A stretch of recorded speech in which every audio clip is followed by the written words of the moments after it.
दुरूद शरीफ पढ़ लें।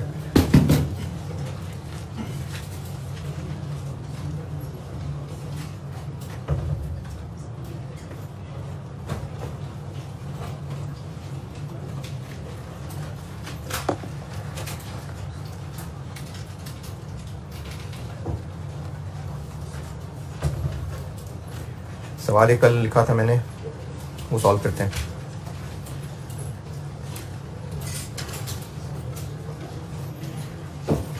क्वेश्चन 24 का आता है फिर, चलें सही है, वो भी जाना चाहिए था। कल वाला सवाल करते हैं सॉल्व। रिवैल्यूएशन की प्रैक्टिस होने लगी है। अच्छा, अब जो रिवैल्यूएशन है ना, जब मैंने कॉस्ट मॉडल बनाया था तो एक एसेट का कॉलम था, एक प्रोविजन का। अब रिवैल्यूएशन मॉडल है तो वो जो दो कॉलम बनते थे वो भी ले आता हूँ, एसेट, सरप्लस और P&L। ये हो गए सारे एसेट वाले कॉलम और ये आगे प्रोविजन। वही जो टेबल बनाते थे वो वैसे ही है, साथ प्रोविजन का कॉलम बना दिया मैंने। चलें शुरू। फर्स्ट जनवरी 14। अच्छा, इनिशियल के लिए पहले निकाल देते हैं प्रोविजन।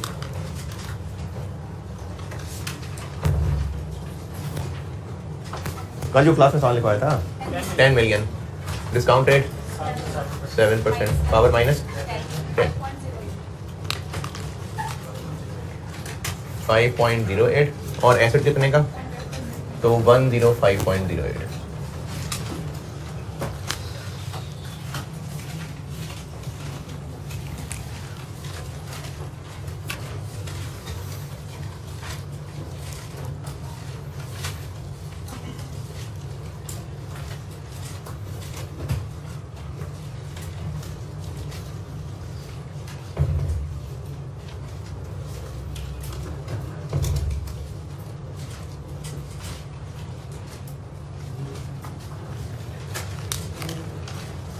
फिर इसके बाद 31 दिसंबर 14 डेप्रिसिएशन चार्ज होगी और इंटरेस्ट चार्ज होगा।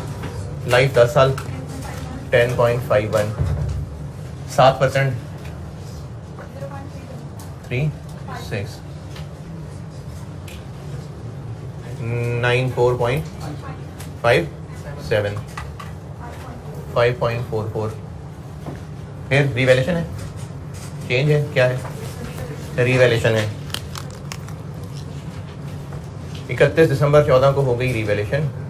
अच्छा, अब ये रिवैल्यूएशन है तो प्रॉपर बस रिवैल्यूएशन ही है और इस रिवैल्यूएशन का इस कॉलम से कोई ताल्लुक नहीं होगा। रिवैल्यूएशन तो प्रॉपर रिवैल्यूएशन है I16 वाली, इसका इससे कोई ताल्लुक नहीं आने लगा, तो यहां पर मैं कुछ नहीं लिखूंगा, ये बस रिवैल्यूएशन है। कहां तक पहुंचाना है, 86 तक। इसको गिरा लेते हैं 8.57 और ये है डाउन, तो ये यहां आ गया। रिवैल्यूएशन का इस कॉलम से कोई ताल्लुक नहीं। हाँ, जब एस्टीमेट चेंज करेंगे तो फिर वो जो कल अंग्रेजी लिखी थी वो समझाऊंगा। रिवैल्यूएशन के बाद ये कुछ नहीं है, ये 8.57 है और ये 5.44 है। ये रिवैल्यूएशन की मैंने टेबल ऑफ वर्किंग सिखाई थी, वही, ये 3 कॉलम वही है। फिर इसके बाद डेप्रिसिएशन 31 दिसंबर 15 डेप्रिसिएशन और इंटरेस्ट। रिवैल्यूएशन हुई है तो अब इसको डिवाइडेड बाय 9.56 और अंडर चार्ज डेप्रिसिएशन, इसको डिवाइडेड बाय 9.95 और इसका इंटरेस्ट 7%, 0.38। ये 3 काम हो गए, तीनों दोबारा देखें। इसकी डेप्रिसिएशन हुई और ये लॉस चल रहा था तो अंडर चार्ज डेप्रिसिएशन और ये इंटरेस्ट 76.44, 62, 5.82। फिर एस्टीमेट चेंज होगा। इंक्रीज इन प्रोविजन को ऐसे चलना है जैसे रिवैल्यूएशन डिक्रीज, और डिक्रीज इन प्रोविजन ऐसे चलना है जैसे रिवैल्यूएशन में इंक्रीज। लेकिन ये जो रिवैल्यूएशन इंक्रीज, रिवैल्यूएशन डिक्रीज है, इस कॉलम में नहीं कुछ करना। एसेट रिवैल्यूएशन मॉडल पे है तो प्रोविजन के चेंज का डेबिट क्रेडिट एसेट में नहीं जाना। 1 जनवरी 16 एस्टीमेट हो गया चेंज।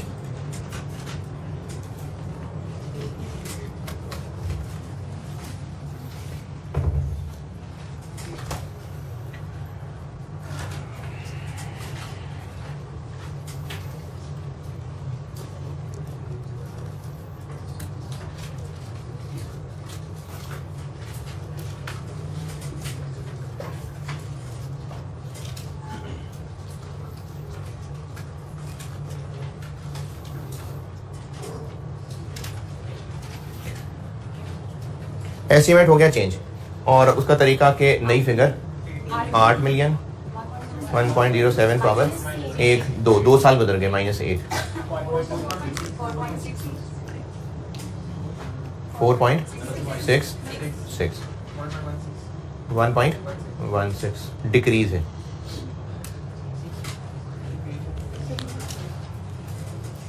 हाँ जी डिक्रीज।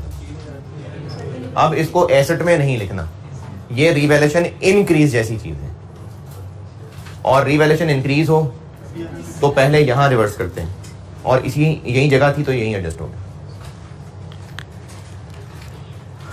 दोबारा एस्टीमेट चेंज, प्रोविजन में अमाउंट एस्टीमेट चेंज की निकाली, वो नई अमाउंट कैलकुलेशन के बाद डिक्रीज आ गई। प्रोविजन की डिक्रीज यानी प्रोविजन डेबिट कि क्रेडिट, प्रोविजन डेबिट। अब क्रेडिट खाली जगह चाहिए तो क्रेडिट तो रिवैल्यूएशन P&L तभी होता है ना जब इंक्रीज है ये रिवैल्यूएशन में, तो उसको इंक्रीज की तरह लेंगे तो उसकी जगह तो उसका तरीका होता है कि पहले यहां रिवर्स करें फिर यहां आए। तो ये एसेट में नहीं जाना कुछ। ये रिवैल्यूएशन मॉडल और कॉस्ट मॉडल का फर्क है। नेगेटिव क्यों? किधर कहां है? क्यों नेगेटिव क्यों? नहीं चार्ज नहीं कर रहे, प्रोविजन कम हो रही है, provision debit P&L credit decrease. अच्छा चलें, ये नेगेटिव है तो ये पॉजिटिव है, क्योंकि मैंने आपको कहा था इंक्रीज से डिक्रीज याद रखें। चलो इंक्रीज डिक्रीज की बजाय ये मुझे ज्यादा आसान लग रहा है। मैंने आपको कहा था वो इंक्रीज डिक्रीज ये उल्टा याद रखना है। प्रोविजन की इंक्रीज है तो रिवैल्यूएशन डिक्रीज है और प्रोविजन की डिक्रीज है तो रिवैल्यूएशन की इंक्रीज है। अब आपको इंक्रीज डिक्रीज की बजाय ये चीज अगर आसान लगती है तो ऐसे कर लें, ये इनका उलट है, ये इनका उलट है। ये नेगेटिव है तो इधर पॉजिटिव है, इधर पॉजिटिव होता आगे ले आऊंगा तो यहां नेगेटिव है।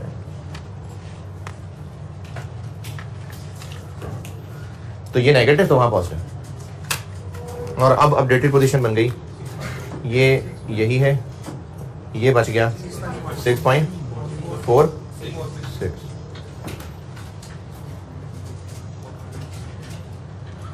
फिर आगे 31 दिसंबर 16 डेप्रीसिएशन। अच्छा आप देखें एसेट पे नहीं फर्क पड़ा तो ये तो वही रहेगी 9.56। एस्टीमेट चेंज का एसेट पे फर्क नहीं पड़ा इसलिए वो वही डायरेक्शन रही। ये चेंज हो जाएगा, ये फिगर बदल गई इसलिए अब ये 0.95 नहीं रहेगा। या तो ऐसे कर लें कि इसका और इसका फर्क ले लें, कितना बना देखें।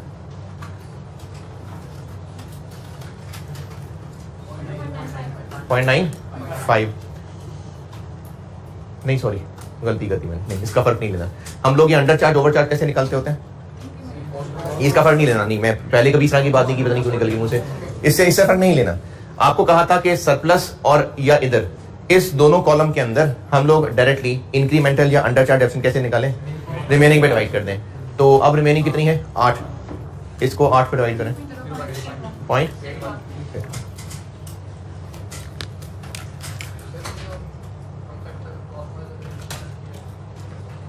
हाँ वो यहां बिल्कुल लग रहा है लेकिन आपसे आसानी से लगेगा नहीं।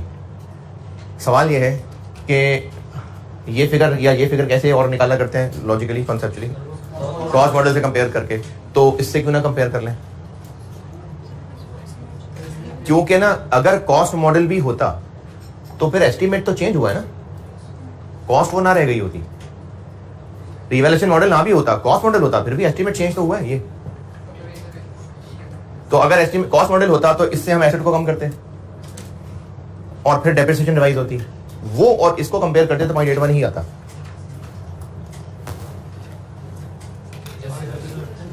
है। दोबारा पक्की बात है। चल जल्दी से काम कर फिर।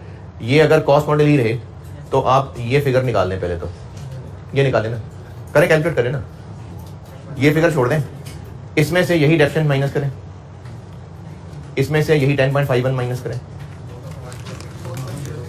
105.08 में से 10.51 10.51 क्या आ गया 84.06।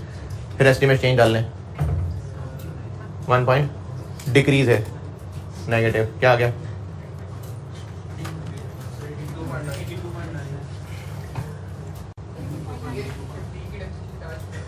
इधर 15, ये की है ना 14 15 ले यार, 16 के शुरू में एस्टिमेट चेंज हो गया, क्या बच गया 82 पॉइंट, बस 16 की डेप्शन डिवाइडेड बाय 8 पे 10 पॉइंट, इसको और इसको कंपेयर करें,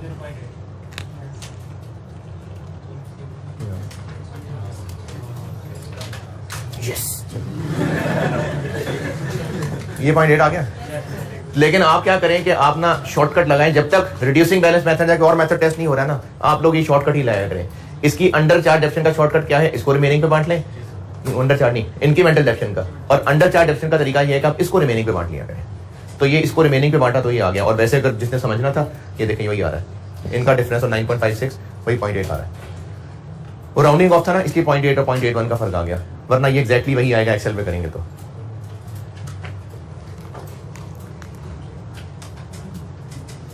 किधर चल रहे थे, क्या कर रहे थे, इंटरेस्ट कितना 7%, 0.3 6.88, ये बच गया 5.65, ये बन गया 4.99।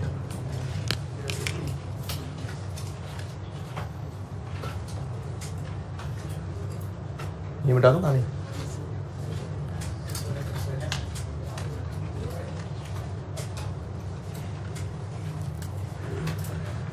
फिर आगे क्या है, चेंज वगैरह है कुछ, रिवैल्यूएशन है 16 में, फिर हो गई 31 दिसंबर 16 पे रिवैल्यूएशन।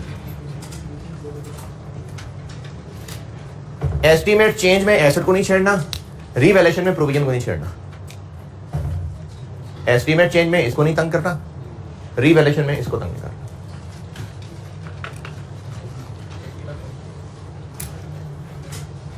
जी कहां तक लाना है, एसेट पहुंचा देना है 80 तक। तो ये होगी रिवैल्यूएशन अपवर्ड 13.12। इसकी पहले यहां पर जगह है 5.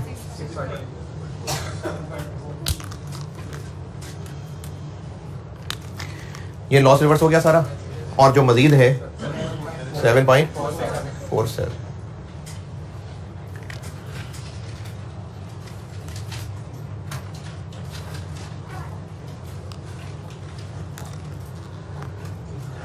तो सरप्लस आ गया 7.47, ये खत्म हो गया, और प्रोविजन आ रही है 4.99।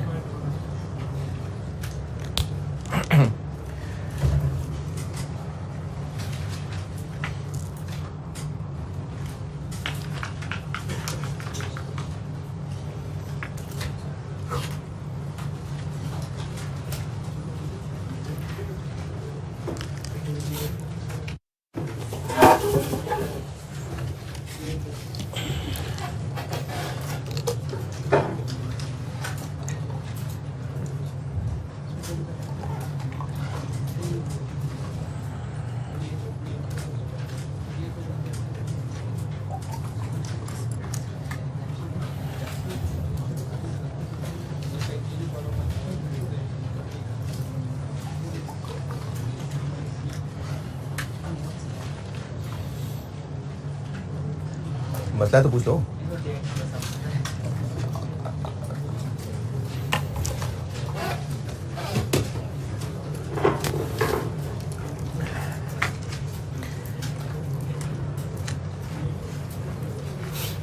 यहाँ तक पहुंचे, देखें कोई भी मसला कैलकुलेशन में है तो पूछें।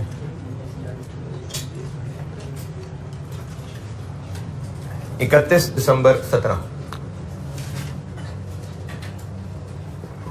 डेप्रिसिएशन रिमेनिंग लाइफ कितनी रह गई अब? 7, 1 2 3 7 साल रिमेनिंग रह गई। डिवाइड बाय 7 11.43 और इसको भी डिवाइड बाय 7 1.07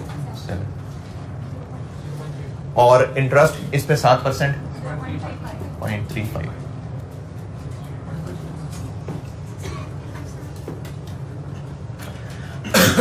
$60.57 6.4 5.34। फिर आगे 1 जनवरी 18 का एस्टिमेट नहीं हुआ चेंज? अच्छा ठीक है। 1 जुलाई 18 को एस्टिमेट चेंज है, 19 को 18। अब एस्टिमेट चेंज है 1 जुलाई 18, तो हम 6 महीने और चलेंगे। 30 जून 18 6 महीने की डेप्रिसिएशन और 6 महीने का इंटरेस्ट, और इसी को आधा कर लें 5.72, इसको आधा कर लें 0.54 और इसके ऊपर 7% इंटू 6/12 0.1।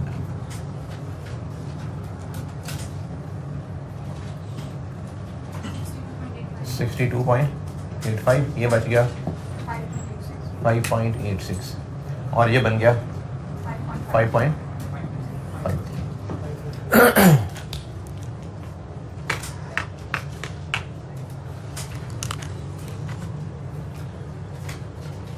फर्स्ट जुलाई 18 को हो गया एस्टीमेट चेंज।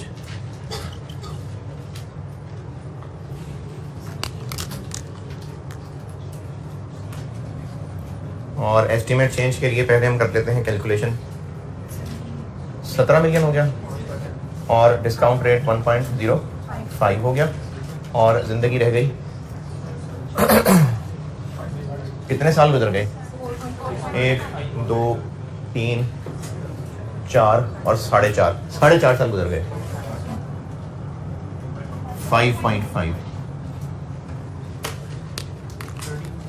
5.5 में एतराज। कैलकुलेशन सारे लोग चेक किया करें यार, पता चले आपको कि नोट तो आप कर ही रहे हैं, लेकिन ये कैलकुलेशन किया करें कि आपको पता चले कैसे 5.5 ओके।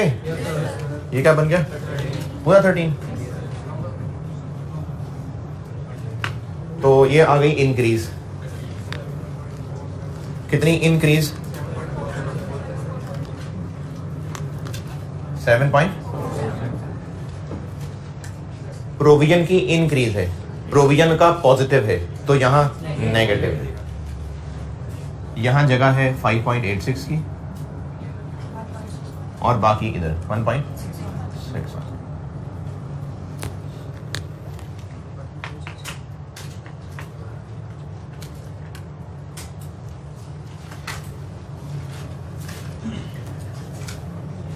रीवैल्यूएशन में प्रोविजन में कुछ नहीं लिखना और एस्टीमेट चेंज में एसेट में कुछ नहीं लिखना। एसेट 62.85 सरप्लस खत्म हो गया और ये 1.61 का लॉस आ गया।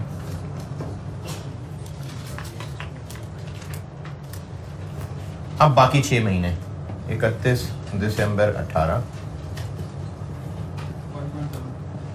5.72 तो ऐसे ही आ जाएगा 5.72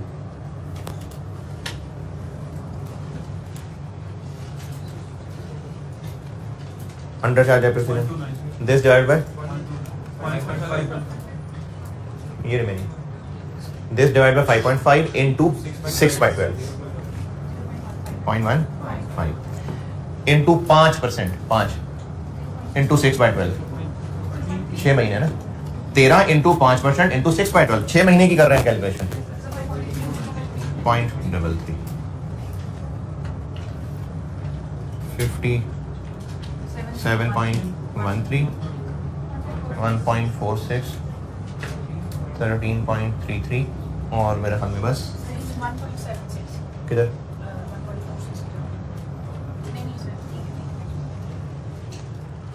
बस यही तक था।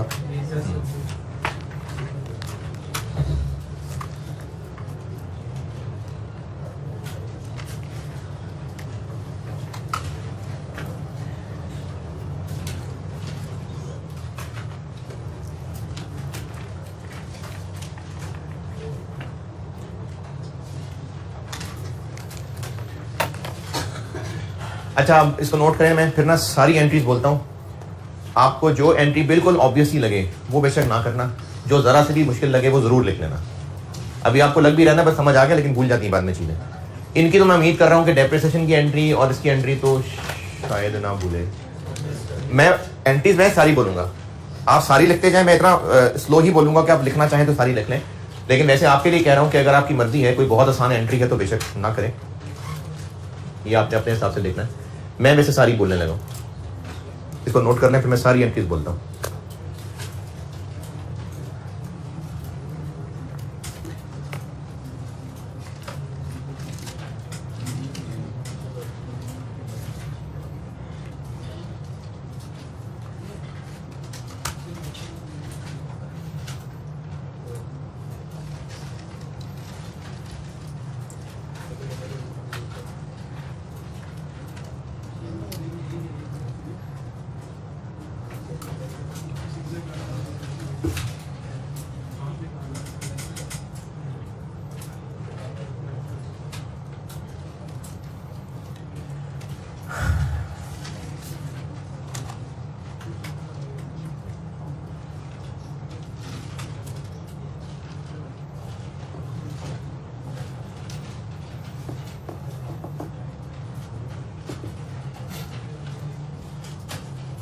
एक एस्टीमेट चेंज और एक रिवैल्यूएशन और 2 साल।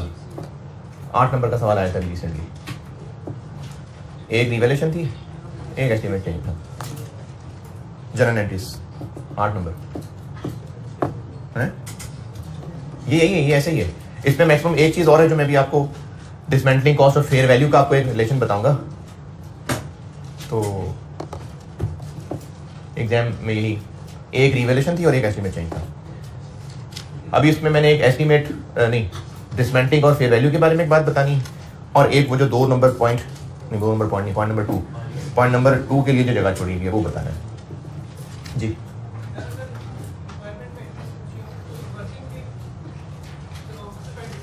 नहीं, वर्किंग के पूरे नंबर हैं, अगर मांगी एंट्रीज हैं तो वर्किंग के पूरे नंबर हैं। आप पूरे नंबर नहीं, मतलब उनके अच्छे खासे नंबर हैं। अब जैसे ये 8 नंबर का सवाल है, इसमें अगर कोई एंट्रीज नहीं भी कर सके तो 8 नंबर नहीं जाएंगे, मेरे ख्याल में 4 तो मिल जाएंगे, क्योंकि एंट्रीज की सारी वर्किंग तो वैल्यू तो वर्किंग से निकलनी थी। क्यों एंट्रीज नहीं करनी? जल्दी जल्दी करें, फिर मैं एंट्रीज बताऊं। नोटेड? मैं बता रहा हूं सारी, आप इनमें से जो लिखना चाहें, सारी लिखना चाहें सारी लिख लें। 1 जनवरी 14, plan debit 105.08, cash credit 100, provision for dismantling credit 5.08।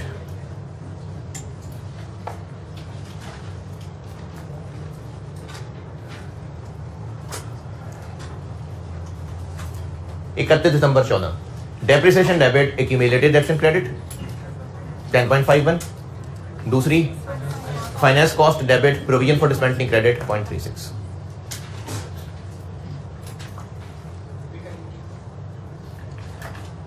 सारी दोबारा। 1 जनवरी 14, plan debit 105.08, cash credit 100, provision for dismantling credit 5.08।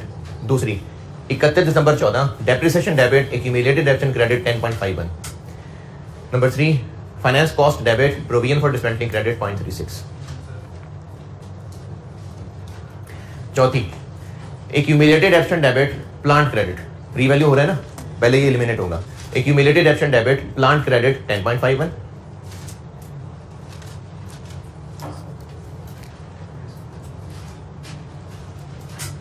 P&L debit plant credit 8.57।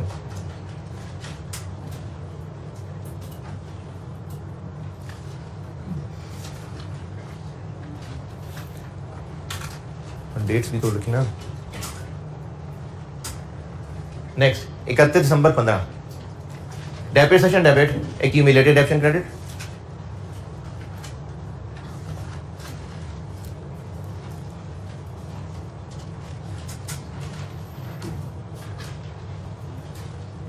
इसकी कोई नहीं, ये अंडर चार्ज सिर्फ वर्किंग होती है, इसकी कोई एंट्री नहीं है। Finance cost debit provision for dismantling credit 0.38, इसकी कोई एंट्री नहीं होती है, सिर्फ वर्किंग में हम एडजस्ट कर रहे होते हैं। तो 31 दिसंबर 15 में दो एंट्रीज बोली हैं, depreciation debit, accumulated depreciation credit 9.56 और finance cost debit, interest cost debit, interest expense debit एक ही बात है, provision for dismantling credit.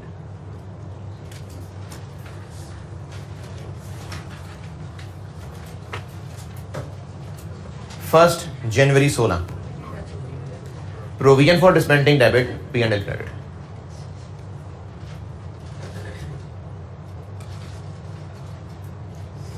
Provision for dismantling debit P&L credit. अच्छा ये जो P&L क्रेडिट हुआ है, मैंने शायद कहा था एक दो दिन पहले कि असल में ना कोई अकाउंट का नाम होता है, वो तो एंट्री में वैसे ही P&L लिखे तो चल जाता है। तो ये कौन सा वाला अकाउंट क्रेडिट हुआ है? रिवैल्यूएशन लॉस क्रेडिट हुआ है। ये रिवैल्यूएशन वाले डेबिट क्रेडिट लगता हूं मैं यहाँ पे। डिक्रीज इन प्रोविजन ऐसे ही है जैसे रिवैल्यूएशन की इंक्रीज है, तो ये रिवैल्यूएशन लॉस नामी अकाउंट क्रेडिट हुआ है। लेकिन क्या एक्यूमुलेटेड को एलिमिनेट करना है? क्योंकि हम ऐसा रिवैल्यूएशन नहीं कर रहे। ये बात दोबारा, प्रोविजन कम हुई है, provision for dismantling debit P&L credit, entry में बेशक आप P&L ही लिखे, वैसे बता रहा हूं कि ये जो मैंने यहां भी डेबिट किया था, क्या किया था एंट्री में debit P&L, exam point of view से ठीक है P&L, लेकिन असल में वो अकाउंट नाम क्या है? Revaluation loss. इसी तरह यहां पर भी प्रोविजन डेबिट हो रही है और रिवैल्यूएशन लॉस क्रेडिट हो रहा है, लेकिन ये रिवैल्यूएशन नहीं हो रही है, इसलिए एक्यूमुलेटेड को एलिमिनेट नहीं करेंगे। एक्यूमुलेटेड को एलिमिनेट तभी करेंगे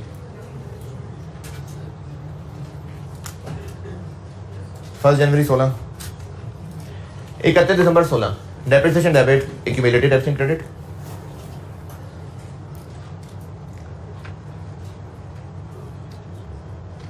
कोई एंट्री नहीं। Finance cost debit, provision for dismantling credit 0.33।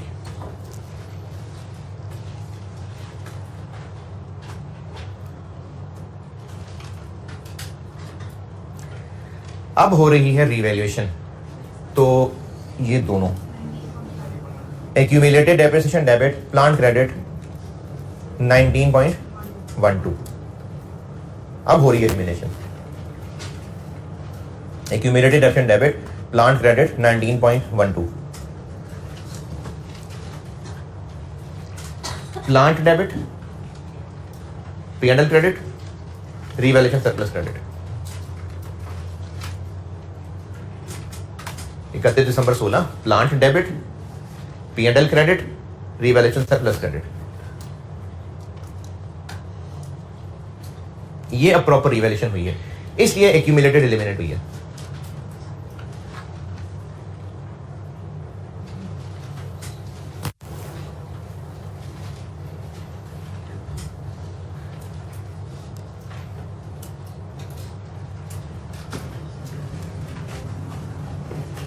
इकतीस दिसंबर 17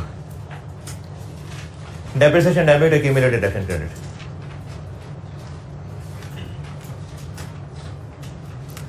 revaluation surplus debit, retained earnings credit, finance cost debit, provision for dismantling credit.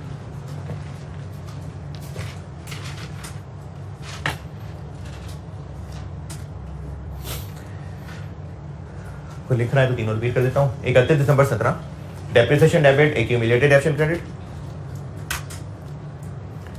Revaluation surplus debit, retained earnings credit, finance cost debit, provision for dismantling credit.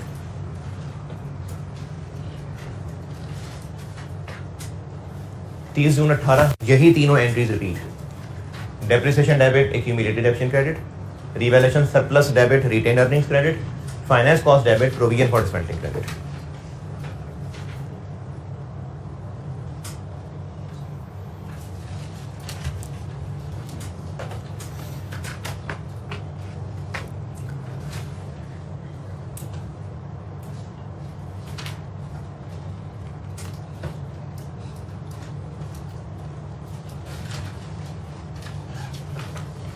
किसी को याद है कल मैंने वो कैमरे में एक्सप्लेन कर दिया था कि रेवेन्यू की मैं एक्स्ट्रा क्लासेस यूट्यूब पे डलवाऊंगा, आपके लिए वो कोर्स नहीं आएंगे। अच्छा, आप में से कितने होंगे अभी आज 3:15 बजे? ठीक, रूम 1 में।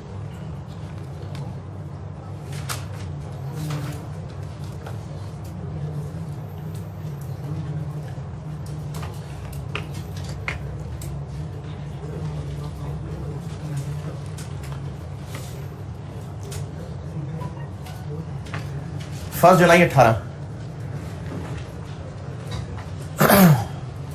इंक्रीज हो रही है अब। Revaluation surplus debit, P&L debit, provision for discounting credit. अच्छा, अब यहाँ पर बेशक revaluation surplus debit, P&L debit हुआ है, लेकिन ये रीवैल्यूएशन नहीं हो रही, इसलिए एक्यूमुलेटेड को एलिमिनेट नहीं करना। Revaluation surplus debit, P&L debit और प्रोविजन फॉर डिस्काउंटिंग क्रेडिट। और ये P&L तो वैसे एंट्री में लिख लिया, वरना असल में क्या है, revaluation loss debit, revaluation surplus debit, revaluation loss debit और प्रोविजन फॉर डिस्काउंटिंग क्रेडिट।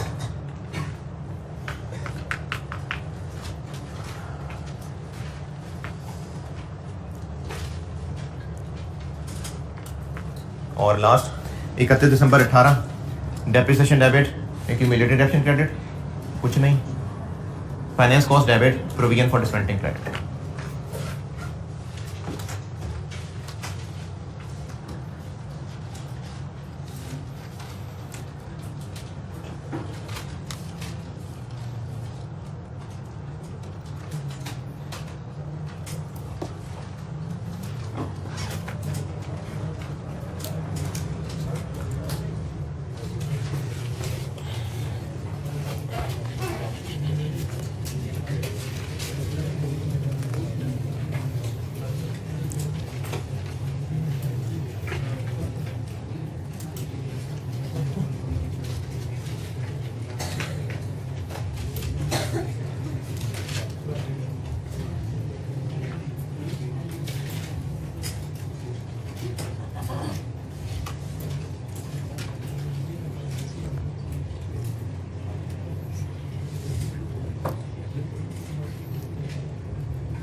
ठीक है, नोटेड।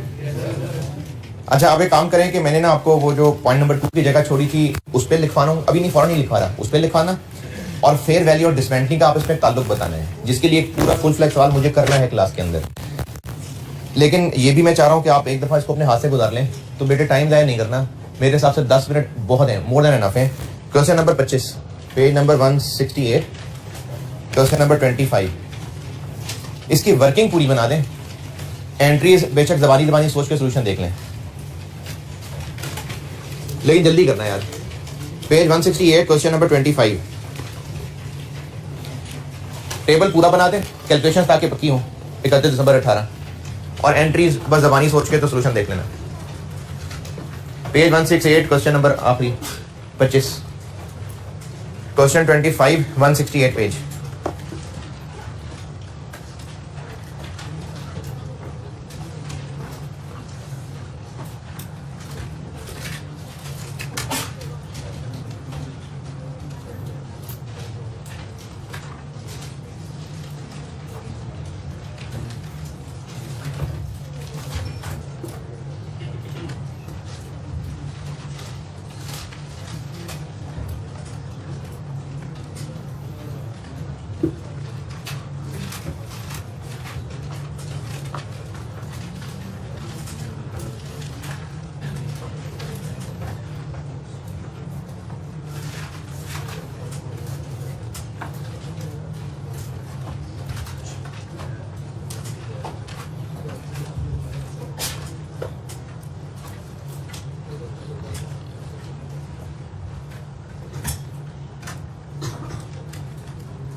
सरप्लस और हाँ क्या लिंक होता है? इतना बड़ा सवाल सॉल्व करा दिया यार।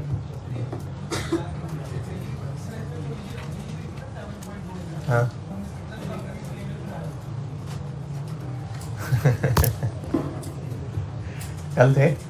कल यही बात समझाई थी ना कि जब ऐसे रिवैल्यूएशन मॉडल पे है तो प्रोविजन कम होने बढ़ने का ताल्लुक रिवैल्यूएशन पे क्यों पड़ रहा है। अच्छा सवाल सॉल्व हो गया।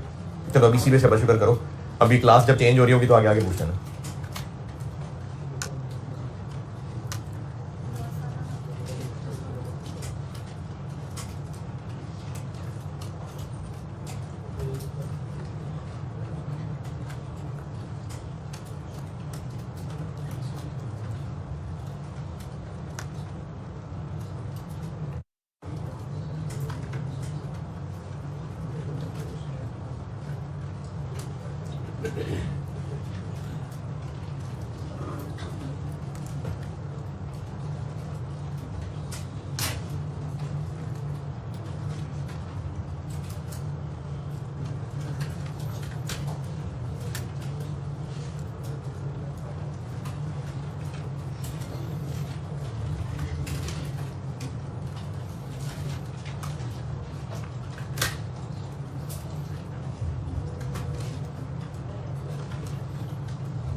चलें बस बहुत है यार।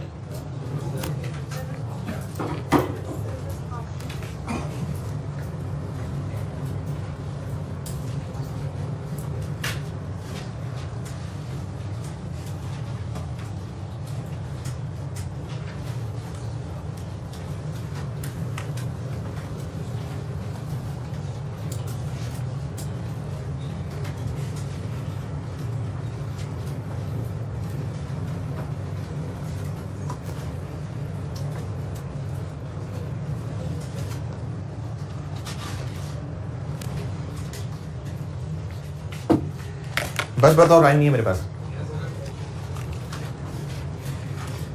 अच्छा मैं कल वाली फिगर ना दोबारा एक चीज बता रहा हूँ। वो एक स्टूडेंट ने पूछा तो मुझे लगता है कि एक ने पूछ लिया, बाकियों ने पूछा नहीं होगा, लेकिन मसला होगा। कल वाली बात दोबारा बता रहा हूँ। कल मैंने ये कहा था कि अगर एक एसिड की कैरिंग अमाउंट, पता नहीं फिगर नहीं मुझे याद, 100 है और उसको हमने रीवैल्यू करके 125 तक पहुंचाना है, तो रीवैल्यूएशन का गेन 25 है। लेकिन अगर ऐसा होता कि एसिड की अभी डिस्मेंटिंग की एस्टीमेट में चेंज करनी होती तो पहले फिर हमें वो करनी चाहिए।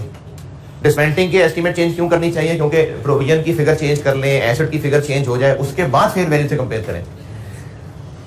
आदो के जो मैं बात अभी इसके बाद बताने लगा हूं उससे ये बात एग्जैक्टली मैच नहीं कर रही होगी, फिगर्स का फर्क पड़ जाएगा, लेकिन पॉइंट जो समझाना चाह रहा हूं वो समझ आएगा। इस एसिड को हम पहले तो एस्टीमेट चेंज अकाउंट फॉर कर लेंगे। मैंने इसको कहा था कि ये 8 फर्ज करें पड़ गया। अब इसको हम रीवैल्यू कर लेते हैं। तो डिस्मेंटलिंग के एस्टीमेट चेंज के बगैर अगर एसिड रीवैल्यू करते तो भी वो इतना आता, एस्टीमेट चेंज के साथ कर रहे हैं तो भी वो फेयर वैल्यू पे अपडेट हो रहा है। मैं फिर बता रहा हूं, अभी मैं अब जिससे जस्ट अगली बात जो सवाल ही कराने लगा हूं ना, उसी में ही आपको लगेगा कि पहले तो आप एक कहते 125 है, ये फिगर अभी मैं बदल दूंगा। लेकिन पॉइंट मेरा ये है कि चाहे डिस्मेंटिंग का एस्टीमेट चेंज हो चाहे ना हो, रीवैल्यूएशन के बाद एसिड कहां तक पहुंच जाएगा? फेयर वैल्यू तक। एसिड फेयर वैल्यू तक पहुंचना है, इसलिए डिस्मेंटिंग का एस्टीमेट चेंज अल्टीमेटली एसिड को अफेक्ट करने की बजाय रीवैल्यूएशन गेन लॉस को अफेक्ट कर रहा होगा। तो हम जब एस्टीमेट चेंज करते हैं तो उसका प्लस माइनस एसिड कॉलम की बजाय फिर इन दोनों में एडजस्ट कर देते हैं, just like revaluation increase decrease. ये रीजन थी।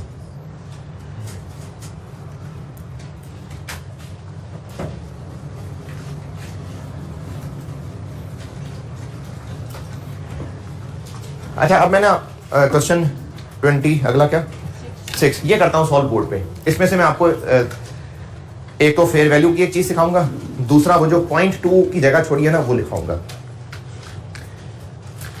पहले एक बात समझ लें फिर क्वेश्चन 26 करते हैं। ये एसी जब उतार लें और फिर किसी को बेचें और बगैर उतारे ही किसी को कहें यार ये है एसी ले जाओ, दोनों केसेस में हमें सेम पैसे मिलेंगे। मैं सवाल दोबारा कर रहा हूं, एसी उतारा और किसी को बेच दिया, या फिर दूसरा सिनेरियो एसी लगा हुआ है उसको कहा ठीक है बेच दिया ले जाओ, तो दोनों केसेस में सेम पैसे मिलेंगे। पहले केस में अगर 15,000 मिलेंगे तो दूसरे में 15 ही मिलेंगे, 15 से ज्यादा मिलेंगे, 15 से कम मिलेंगे। क्यों? क्योंकि अब खरीदने वाले के जिम्मे खर्चा पड़ने लगा है कि इसको उसने उतार के भी लेके जाना है, उसके लिए भी उसको बंदा लाना पड़ेगा, वो भी 1,000 रुपए उसको देगा। तो जब एक एसेट इंस्टॉल्ड अभी इस वक्त है और उसको उतारने उखाड़ने पे खर्चा होना है तो उसकी फेयर वैल्यू और आजाद एसेट की फेयर वैल्यू में फर्क होगा। अगर अभी एक एसेट ये जो अभी दीवार में लगा हुआ है, मैं फिर फिगर्स बताता हूं, अगर इसको हम उतार चुके होते और किसी को बेचते तो हो सकता है 15 का बिकता। अगर लगे हुए के बारे में बात करेंगे, ये लगा हुआ है ले जाना खुद ही उतार के, अब वो क्या रेट बोलेगा 15 या 15 से कम बोलेगा 14 बोलेगा, ठीक है 1,000 रुपए खर्चा वो 14,000 बोलेगा। हम जब किसी एसेट को रीवैल्यू कर रहे होते हैं तो उसको उतार के मार्केट में ले जाके रेट लगवाते हैं उसका। रिवैल्यूएशन मॉडल पे एक एसेट है तो उसको हम फैक्ट्री से पहले सारा कुछ उखाड़ते हैं, फिर मार्केट में ले जाके रेट लगवाते हैं, फिर वापस आके लगा देते हैं, फिर उनकी जो फेयर वैल्यू लगती है वो उनकी उसी हालत में लगती है। अब जब हमने अपनी फैक्ट्री की फेयर वैल्यू लगवाई होगी तो वो जब आके यहाँ रेट लगाएगा तो वो 14,000 बोलेगा कि 15,000 बोलेगा? मेरी फिगर्स दोबारा याद करें। एसी लगा हुआ है, अगर इसको हम खुद ही उतार के बेचने जाते तो 15,000 का बिकता। अब हम कस्टमर को कह रहे हैं ये दीवार पे लगा हुआ है, ये तुम्हारा है ले जाओ। अब वो इसके पैसे 15,000 नहीं देगा, 14,000 देगा। क्यों? क्योंकि उसको साथ एक खर्चा भी पड़ने लगा है, तो वो इसके पैसे 15 नहीं 14 ही ऑफर करेगा। यही मिसाल हम जब प्लांट को रिवैल्यू करेंगे और वो प्लांट जिसकी फेयर वैल्यू निकालने लगे हैं, जब उसकी फेयर वैल्यू कैलकुलेट करवाएंगे तो वो 14,000 लगेगी या 15,000?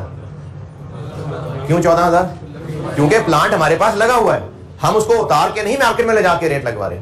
तो जो प्लांट की फेयर वैल्यू हमें लगा के देगा वो 14,000 लगा के देगा। अच्छा फर्ज करते हैं कि इस प्लांट की जितनी बुक वैल्यू अभी थी बिल्कुल उतनी ही फेयर वैल्यू फर्ज कर लेते हैं, तो इस प्लांट की हमारी इस वक्त जो बुक वैल्यू है वो 15,000 होगी कि 14,000?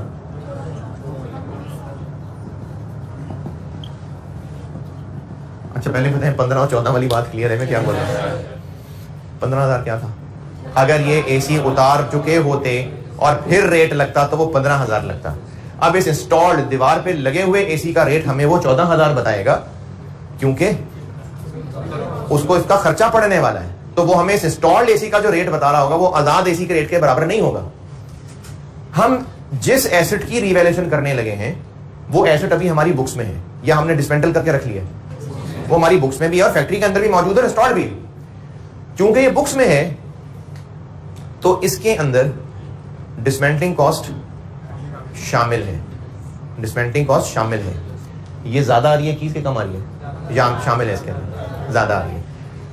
अगर उस रेट लगाने वाले ने इस डिसमेंटलिंग का खर्चा माइनस करके हमें रेट बताया, वो जो हमें रेट बताएगा वो माइनस करके बताएगा। देखिए फिर मेरी बात सुने, ये जो इस वक्त एसी है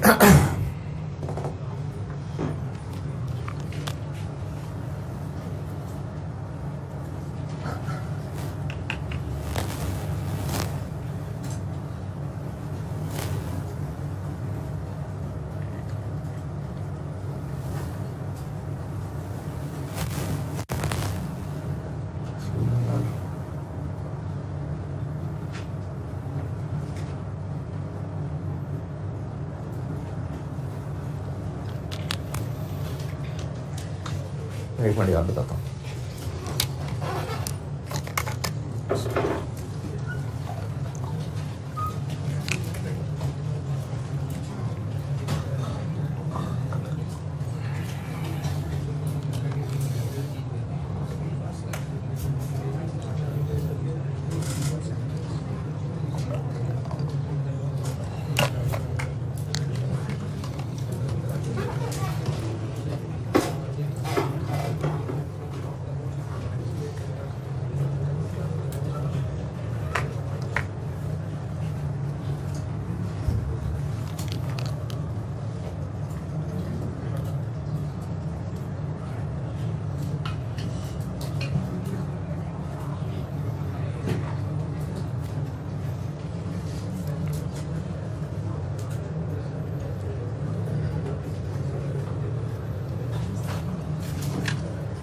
हाँ जी ठीक है, हमारी बुक्स में एक ऐसी है जिसकी बुक वैल्यू 15,000 है और प्रोविजन 1000 की आ रही है।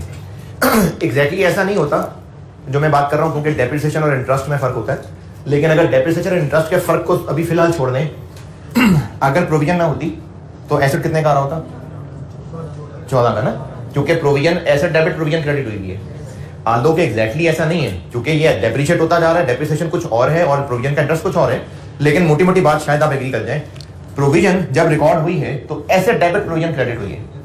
इसलिए अगर डिसमेंटलिंग की प्रोविजन बनी हुई है, डिसमेंटलिंग की प्रोविजन बनी हुई है तो इसका मतलब है एसेट विदाउट प्रोविजन जो आ रहा होता है उससे ज्यादा आ रहा है। अभी सबसे 14 को नहीं देखे, मैं इसके यहां पर एक बात कर रहा हूं। प्रोविजन रिकॉर्डेड है तो एसेट की बुक वैल्यू अगर प्रोविजन ना होती तो अभी उससे ज्यादा आ रही है ना। 15,000 बुक वैल्यू आ रही है एसेट की और प्रोविजन इस वक्त 1000 की है। अगर हम एक कस्टमर को कहें कि ये बेच दिया यार, तुम एसी ले जाओ, तो वो हमें कहेगा ठीक है 14,000 रुपये में आपसे एसी, ये जो 14 में बात कर रहा था, 14,000 रुपये में मैंने एसी आपसे खरीद लिया। अब अगर हम एसी बेच दें तो एसेट क्रेडिट 15,000, पैसे कितने मिले? 14,000, तो लॉस हो गया नहीं, हमारी जिम्मेदारी भी क्या खत्म हो गई, प्रोविजन डेबिट बंद। इस एंट्री पे कोई इख्तलाफ? हमने एसेट कहाँ ले जाओ, उसने खुद ही आके एसेट उतारा और ले गया, तो अब वो जो हमारी जिम्मेदारी थी वो गई ना, प्रोविजन डेबिट, एसेट भी गया, एसेट क्रेडिट, और उसने हमें 14,000 कैश दे दिया, कैश डेबिट, कोई लॉस हुआ? अगर हम अभी इस वक्त सिर्फ रिवैल्यूएशन कर रहे हो, सिर्फ रिवैल्यूएशन, तो नेचुरली हम इसको किससे कंपेयर करेंगे?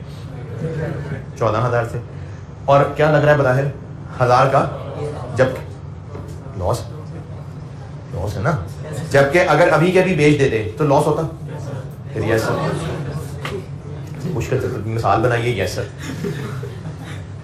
एसेट हमारी बुक्स में 15 का है, प्रोविजन 1000 की है। अगर अभी किसी कस्टमर को है कि ले जाओ उतार के तुम खुद ही, तो वो खुद ही खर्चा करेगा और हमें 14,000 रुपए दे जाएगा।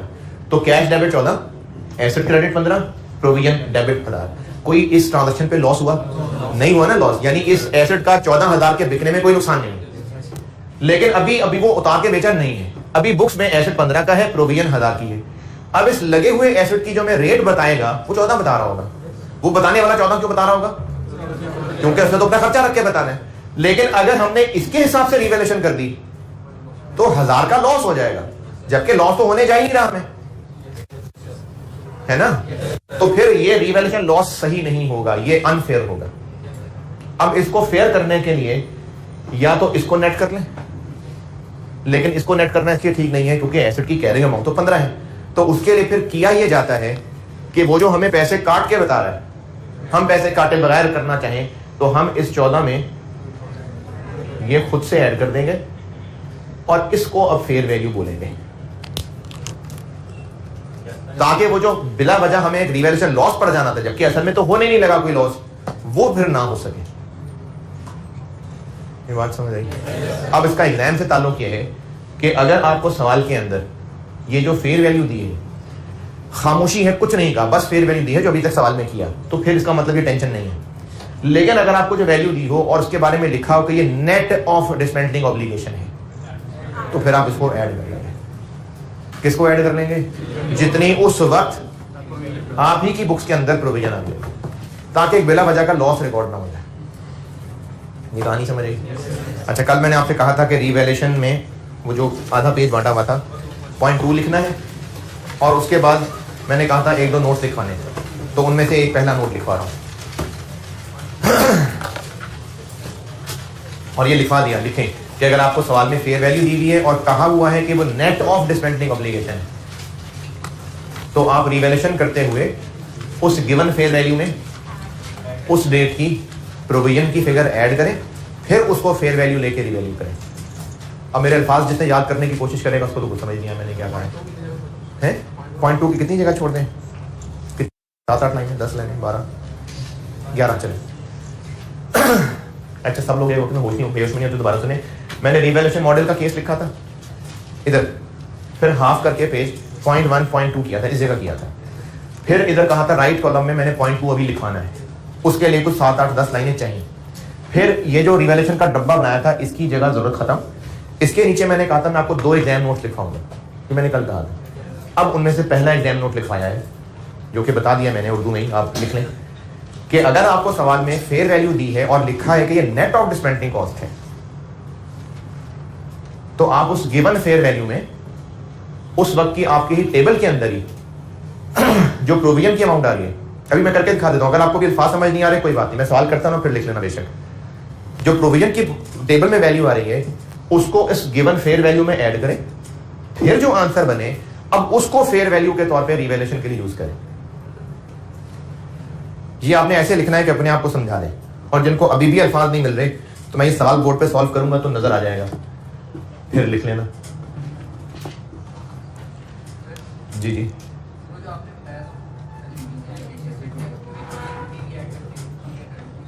एसिड में क्यों नहीं ऐड कर देते? क्योंकि एसिड की कैरिंग अमाउंट, हमने एसिड की कैरिंग अमाउंट को फेयर वैल्यू से कंपेयर करना होता है ना, तो कैरिंग अमाउंट तो 15 है, एसिड की कैरिंग अमाउंट तो 15 है ना।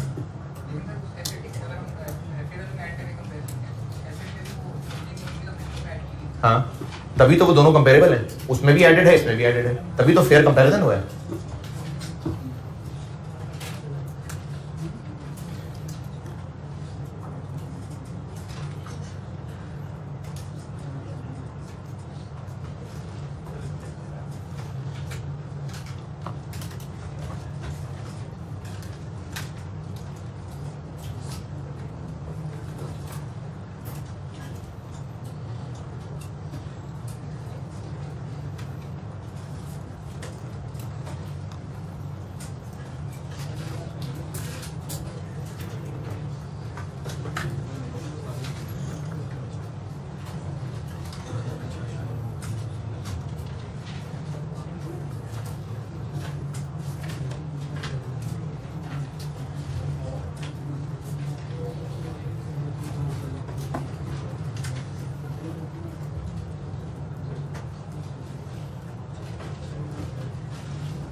चलिए क्वेश्चन पढ़ लें, मैं करता हूँ बोर्ड पे।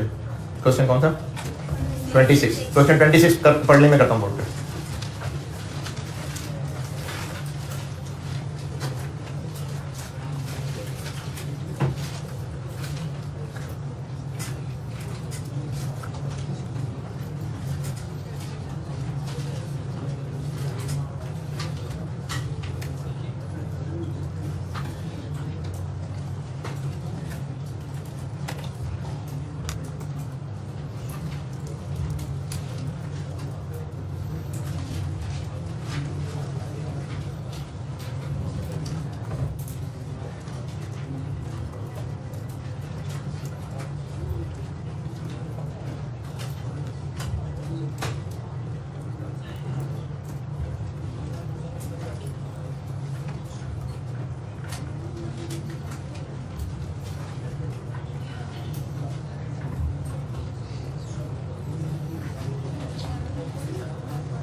जी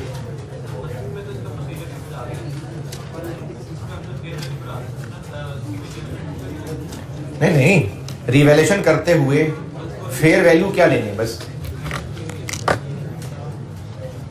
हाँ भाई पढ़ लिया। 1 जनवरी 15 से करते हैं शुरू। 1 जनवरी 15 इनिशियल, पहले निकाल लेते हैं प्रोविजन। कितना है इनिशियल एस्टीमेट? 31.07 माइनस 6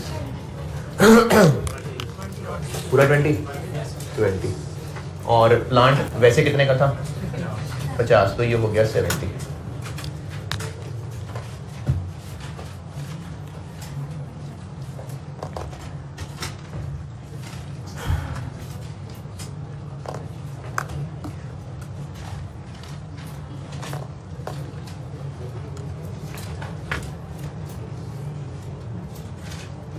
फिर इसके बाद 31 दिसंबर 14 डेप्रिसिएशन और इंटरेस्ट, दिस डिवाइडेड बाय 6 11.67 और दिस डिवाइडेड बाय 6 नहीं, दिस इनटू 7% 1.4, ये बन गया 58.33 और ये बन गया 21.4। फिर क्या हुआ? फिर हो गई 31 दिसंबर 15 रिवैल्यूएशन और आपको जो फेयर वैल्यू दी हुई है वो नेट करके दी हुई है।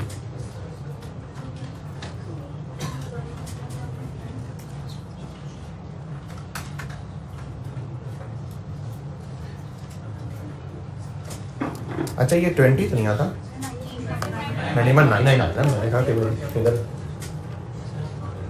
तो 99 है ना, उसके बाद क्या है? बस खत्म हो गया ना, मतलब 99 है तो 99 है। मेरी वो फिगर खराब हो जाएगी सारी। हाँ जी, वैसे तो क्या फर्क पड़ेगा, लेकिन वो तो प्यार से फिगर बनाई है मैंने। हाँ जी, अब हम इसको करेंगे रीवैल्यू। लेकिन रीवैल्यू करने के लिए जो आपको सवाल में फेयर वैल्यू दी गई है उसके साथ लिखा हुआ है कि वो नेट ऑफ डिसमेंटलिंग है, तो हमें उस वैल्यू को यहां लिखने की बजाय क्या है वो वैल्यू 49 पॉइंट, तो हमें उसको नहीं लिखना, ये साथ शामिल करना है। कितनी? 71। वैसे तो 0.01 से क्या फर्क पड़ गया, लेकिन ऐसी मैंने वैल्यू बनाई थी तो सत्यानाश हो जाएगा वैल्यू। तो ये फेयर वैल्यू अगर नेट ऑफ ऑब्लिगेशन लिखा हुआ है फिर ये काम करना है। अगर ऐसा कुछ नहीं कहा, या जैसे अभी जो स्प्रिंग 22 में सवाल आया था उसमें कहा था फेयर वैल्यू इंक्लूडिंग डिसमेंटलिंग, तो बस ठीक है जो है वो यूज कर लें। लेकिन अगर कहा है नेट ऑफ डिसमेंटलिंग के लिए ये काम करना है, ये बात बताइए आपको। आप इसको रिवैल्यू करें तो ये आ जाएगा 12.67 और ये सरप्लस में चला जाएगा 12.67 और ये यही है। फिर आगे 31 दिसंबर 16 पे डेप्रिसिएशन चार्ज होगी और इंटरेस्ट चार्ज होगा। इसके लिए ज़िंदगी बची है अब 5 साल 14.2 और इंक्रीमेंटल के लिए दिस डिवाइडेड बाय 5 साल 2.53 और इसके ऊपर 7% 1.5 ये पहुंच गया 56.8 10.14 और ये बन गया 22.89।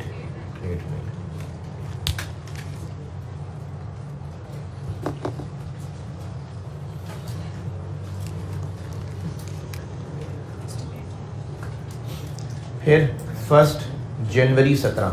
अच्छा इसमें ख्याल इस बात का रखना है कि स्टूडेंट रिवैल्यूएशन करता है ना तो रिवैल्यूएशन ही करता चला जाता है, तो 31 दिसंबर 15 पे रिवैल्यूएशन के बाद आप सीधा 31 दिसंबर 17 पे जाके ब्रेक लगाएंगे।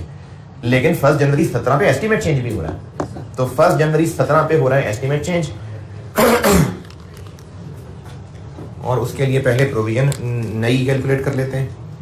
क्या हो जाएगी अब ये 38 1.07 डिस्काउंट रेट तो नहीं चेंज हुआ, नहीं जी, -4 क्योंकि 2 साल गुजर गए। 28.99 6 पॉइंट। प्रोविजन बढ़ने का मतलब है ये डिक्रीज होना, तो यहाँ जगह है इसलिए ये डिक्रीज हो जाएगा। और एसिड वही रहा 56.8, ये बन गया 4.04 और ये हमने एस्टीमेट चेंज कर दिया।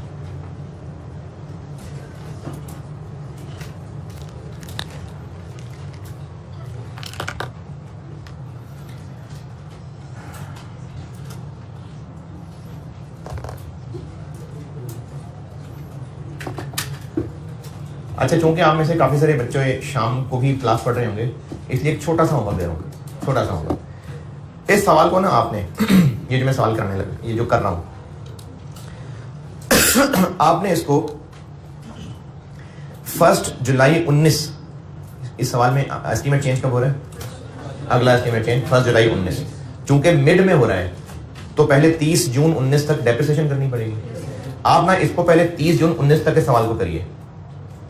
आप अभी तो 2 ही साल रह गए, लेकिन ये दोबारा हो जाएगा 30 जून 19 तक। एक तो रिवैल्यूएशन एक और आ जाएगी, उसमें आपकी ये चीज फिर रिवाइज हो जाएगी। इस सवाल को, इस टेबल को बस 30 जून 19 तक रोक के लाइए, 1 जुलाई 19 पे नहीं जाना आपने। इस टेबल को 30 जून 19 तक कर लाइए, ये होमवर्क है। और स्प्रिंग बाइस छोटा सा सवाल है, वो मैं आपसे ना सोल्यूशन शेयर कर रहा हूँ क्योंकि आईकेप के सोल्यूशन में बड़ी छोटी सी बोंगी लगी है। वो जो लॉस रिवर्स होता है ना, रिवैल्यूएशन लॉस रिवर्स, ये जब रिवर्स होता है तो अंडर चार्ज एक्शन नेट हुई होती है ना, वो नेट करना भूल गए उसमें से, वो पूरा लॉस रिवर्स कर दिया। तो इसलिए इसका जो सोल्यूशन है वो मैं आपको अभी ग्रुप में शेयर कर दूंगा और आप लोगों के कोर्स में रख देता हूँ। ये 30 जून 19 तक कर लें, ये यहाँ तक तो मैंने कर ही दिया है, वैसे तो अच्छा है कि आप दोबारा करें, लेकिन चलो कोई बात नहीं, 30 जून 19 तक कर दें इसको पूरा। बस आखिरी एक तो छोटी छोटी चीजें रह गई हैं, कल वो पूरी करके तो 37 पे इंशाल्लाह वापस आ जाएंगे। 30 जून 19 तक इस टेबल को पूरा कर लें। और स्प्रिंग 22 अटेम्प्ट का question number 1, spring 22 question number 1, इसमें आईकेप के सोल्यूशन में एक बिल्कुल छोटी सी एंड पे गलती है, तो इसलिए मैं आपको सोल्यूशन दे रहा हूँ, ग्रुप में भेज दूंगा और आप लोगों को कोर्स में रख दूंगा। है जी, क्वेश्चन पेपर पे भेज दूँ? अच्छा, क्वेश्चन पेपर पे भेज देता हूँ। Spring 22 question number 1। कोई आखिरी बात किसी को याद हो?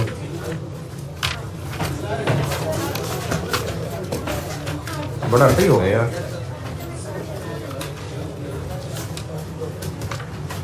कोई नहीं,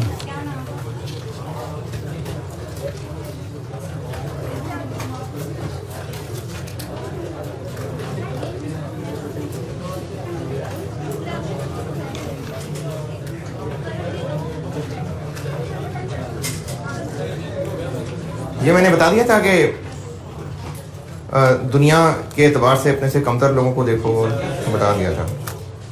अच्छा, और ये कि मेरी इबादत के लिए फारिग हो जाएगा वरना, नहीं, ये नहीं बताया था।